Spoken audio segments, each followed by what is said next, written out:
Hi there and a very warm welcome. You're watching WION World is Wild News with me, Molly Gambhir. Welcome to our special broadcast. Things got real when Facebook's two artificially intelligent robots appeared to be chatting to each other in a strange language only they understood. Let's explain what exactly happened. Facebook shut down a pair of its artificial intelligence robots after they invented their own language. Researchers at Facebook Artificial Intelligence Research built a chatbot earlier this year that was meant to learn how to negotiate by mimicking human trading and bartering.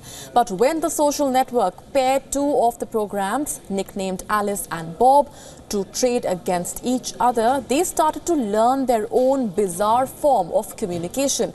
The bizarre discussions came as Facebook challenged its chatbots to try and negotiate with each other, attempting to swap hats, balls and books, each of which were given a certain value. But they quickly broke down as the robots appeared to chant at each other in a language that only they understood, but which appears mostly incomprehensible to humans. Facebook had to then abandon the experiment.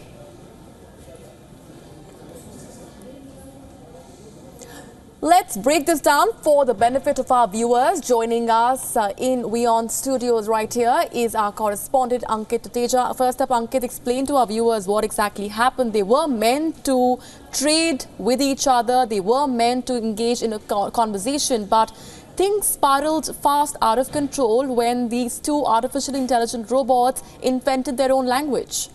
Molly, yeah, when you talk about artificial intelligence, it's layer by layer. Like, first of all, what is artificial intelligence? It's basically a machine doing a task that otherwise requires human intervention. So if you look at it from this point of view, today we are moving towards technology which is actually becoming more and more complex, but at the same time it is offering us simple results, simple use cases. So talking about this particular case, robots were actually programmed in a way that they would trade like humans do, but eventually you can say the programming instructions went wrong, or the way they were programmed didn't work out the way it was intended. So they started to communicate in a language that only they could understand, right. And eventually it didn't happen, so Facebook had to shut down those robots. But at the same time, I want to highlight one thing here. When we talk about artificial intelligence, we are improving. I would not say we're in a nascent stage, because today if you talk about voice assistants, if you talk about voice commands, it's in a way a part of artificial intelligence. Right. So we have progressed a lot, but at the same time there's a lot of scope for artificial intelligence to grow. The play field is actually quite big for artificial intelligence to grow, in the tech space.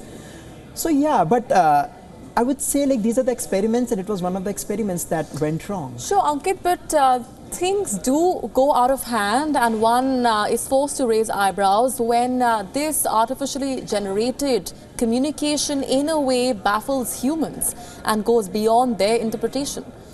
Absolutely, Molly. It's very ironic. It comes close on the heels of the situation when Elon Musk and Facebook CEO Zuckerberg, yes, they were in a spat in a public domain, and with each of them were actually questioning the knowledge on artificial intelligence. That Musk went on to say that Zuckerberg's knowledge on artificial intelligence is very limited, and this instance coming close on the heels of that incident actually highlights something that we would not want to believe, that yeah, actually it's coming from the Facebook stable, but at the same time the companies are working in that direction.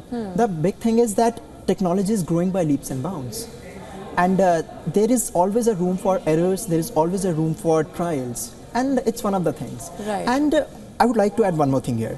So it's not just about robots. It's one part of artificial intelligence. If you talk about self-driving cars, it's again powered by artificial intelligence. There are no laws, there are no regulations when you talk about self-driving cars. Today you can't even see artificial self-driving cars on the roads. But tomorrow, or maybe in the years to come, maybe after a decade, you will get to see those cars on the road. But there are no laws and regulations, you never know. And with the increase in cyber crimes, right, with more devices, more automobiles getting connected to the internet, it puts it at a risk. For example, recently someone managed to hack into Tesla's Model X, and this researcher who actually brought this up, he was able to actually control the dashboard. He was actually able to apply brakes remotely from wherever he was sitting. Right. So imagine if someone is driving the car, a car that is connected to the internet. Someone is driving the car and someone from anywhere in the world applies the brake. So in such a situation, so technology is becoming a boon. At the same time, it is putting our lives and our data at risk. And artificial intelligence, in a way, has a scope to grow by leaps and bounds. But again, I would say these are experiments, and experiments will keep on bringing errors and.